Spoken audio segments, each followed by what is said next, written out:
Us with a developing story for Super Bowl 55 in Tampa. What can you tell us, Adam? Laura, the NFL currently is planning to have 20% of the seating capacity at Raymond James Stadium at the Super Bowl this season. And that means that stadium normally holds just over 65,000 fans. It could be enlarged with temporary seating to up to about 75 or so thousand fans, which means the crowd at the Super Bowl this year could be between 13 and 15,000 fans, with fans required to wear masks, to be in pods 6 feet apart. And so just like every home team is adapting and adjusting to football in the pandemic, the Super Bowl is not immune. It is no different. And the league is currently proceeding with plans to have reduced seating at this season's Super Bowl, which could mean between 13 and 15,000 fans. All right, Adam, stick with me now. Back to one of our top stories today. The Seahawks bolstering their defense, adding Carlos Dunlap in a trade with the Bengals. So let's talk about this and the timeline for the trade deadline. It's still 6 days away, but what's the driving force behind other deals like this? We're seeing a few days ahead of the deadline getting done now, Adam. Well, just like last week, Laura, you saw the Baltimore Ravens complete their trade with the Vikings for Yannick Ngakoue so that they could get him in over the weekend during their bye, so he could be ready past the COVID protocols, which take 5 days, and then be ready to play Sunday against the Pittsburgh Steelers. So anybody that trades for a player on Tuesday, this Tuesday, which would be the NFL trade deadline, they might not be able to have that player for that Sunday's game.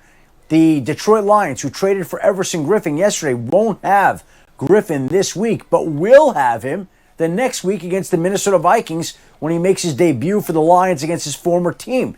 And so the sooner you can get a guy, the sooner you can start the clock on the 5 days of COVID testing, and the sooner he gets out on the field, the one fewer game he would miss. That's why you see trades like this today between Cincinnati and Seattle for Carlos Dunlap. Yeah, just another piece in a really crazy, complicated year. Let's talk about Carlos Dunlap a little bit more and the Seahawks adding to that defense. Marcus, just a couple days ago after the Seahawks lost to the Cardinals, you said they missed Jadeveon Clowney, especially in key situations. Now they add a guy who might be able to fill that void.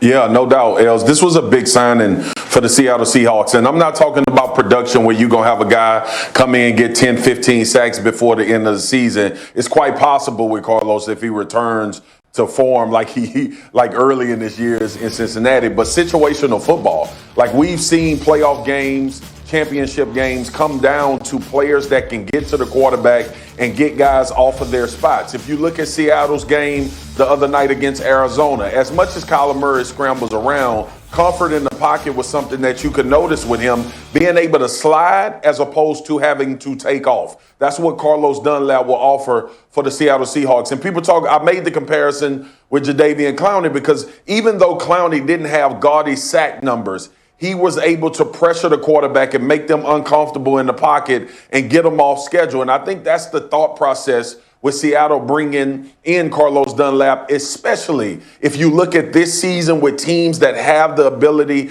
to get pressure on the quarterback on third down and even rush with 4 in order to keep guys in coverage. Those are the teams defensively that are having success. I think this is a huge signing for a Super Bowl contending team that needed to address that particular position. This is a direct reflection of that division. They lost to Arizona. They saw what Kyler Murray was able to do to them in terms of extending plays, delivering the football in sync. They had a chance to see up close in person what he was able to do. Not only that, you look at Jared Goff throwing the ball all over the lot, having success this year. Then Jimmy G is starting to kind of get in rhythm at times. So when you look at trying to win a division and make a deep run into the playoffs, you've got to have somebody, like you say, Marcus, to get to that quarterback. Not necessarily sacking, but just hover around his legs a little bit, make him feel uncomfortable, get him off his mark. And Dan, in the division, they got 3 guys right now, and they can do that. This is about February. Right? This is a Super Bowl-worthy football or offense, Super Bowl-winning offense. And right now, through 6 games, their defense has given up more yards than anybody in the history of the NFL. I think we got to keep in context, too, understanding how unique this offseason has been. You know, this team necessarily didn't know what their defense was going to be like because they didn't have OTAs. And they didn't really have a true offseason. They didn't have preseason games. And so maybe they needed to get through this first 6 weeks to go, you know what? This defense isn't good enough for us to win the Super Bowl with. This move is good. It won't be the last one. I promise you, we'll come in tomorrow or sometime on Friday or Monday, and they will have made another move to add somebody else to that defensive line. Because, like I said, it's a Super Bowl winning offense, and this defense will hold them back from doing it. Carlos Dunlap is an addition that helps, but it doesn't fix the defense. They still need to add another rusher. Yeah. It'll help to get Jamal Adams back healthy, certainly. But, guys, even if Carlos Dunlap just has a couple of sacks, it'll be a big help. The Seahawks are recording a sack on just 2.9% of opponents' dropbacks this season. That's the fourth lowest rate in the league. The Cincinnati Bengals select Joe Burrow. The Los Angeles Chargers select Justin Herbert. I'm here to win games and win championships. The start at quarterback for the Chargers in a surprise move, Justin Herbert. Burrow with time, floats it downfield. Caught! Herbert has been money on long-distance plays. Touchdown, L.A. Chargers. Ready to be the face of a franchise.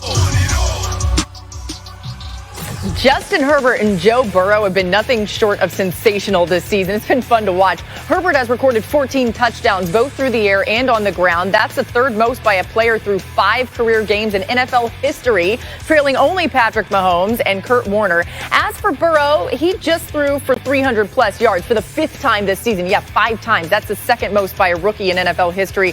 He needs just one more to tie Andrew Luck's rookie record. They've been on fire. Keyshawn, when you look at Herbert and when you look at Joe Burrow, who's the guy that's going to have more long-term success in your mind? You know, I want to say it's Joe Burrow, but I also, Laura got me with that one, but I also look at Cincinnati. And Cincinnati hasn't shown me in the past that they're committed to winning long-term, where the Chargers have kind of gotten me to believe that they are trying to win long-term, whether it's with Phillip Rivers and LaDainian Thomas and over the years just making the playoffs and doing some different things with Phillip Rivers at quarterback. Now in comes Justin Herbert. I know a lot of people looked at him early on in his college career, and he was the number 1 overall pick for a couple years. Then all of a sudden last year, there was a guy named Joe Burrow that emerged in the eyes of most college football fans. I happen to be out on the West Coast and have seen him play a number of games against USC, against Arizona State, Washington, you name it. I was in the building last year against Herm Edwards and Marvin Lewis and Antonio Pierce's defense, and they torched him. They got after him. So people walked away from that, Laura, saying, I don't know if he's NFL ready yet. This is the first time he really faced an NFL-style defense. He goes to the Senior Bowl. People kind of liked him at the Senior Bowl and said, okay, big, strong arm, reminds him a lot of a young Drew Bledsoe with a little bit more mobility. I saw him against Wisconsin in the Rose Bowl, kind of fell in love with him. Now, when you look at him in the NFL, he's completing 67% of his passes thus far. It's pretty good. 12 touchdowns, 3 interceptions. He's accounted for over 150 yards on the ground in 2 plunges. I think in terms of success, the Chargers are going to continue to put people around him to be successful.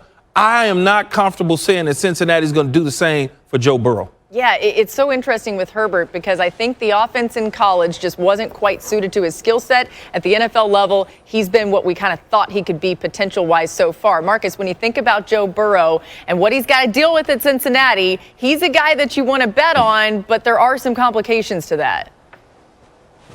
Okay, let me unbutton my jacket. Cincinnati, listen up, damn it, because I'm finna give you the blueprint, all right? Everybody spend a lot of time looking for a franchise quarterback that can actually play, all right? Don't get him bludgeoned. We saw Andrew Luck retire early, and we wanted to see what Andrew Luck could become in Indianapolis and how many championships he could win. You are in this position right now. Don't miss it. Everybody in America can see it. All of the analysts on every network can see it. Joe Burrow can take you to where you've been trying to go. You went to the playoffs with Andy Dalton. So we've seen in parts under Marvin Lewis, you guys have opportunities to play really good football. Yes, you're in a tough division with the Pittsburgh Steelers. Yes, the Baltimore Ravens aren't going anywhere with Lamar Jackson.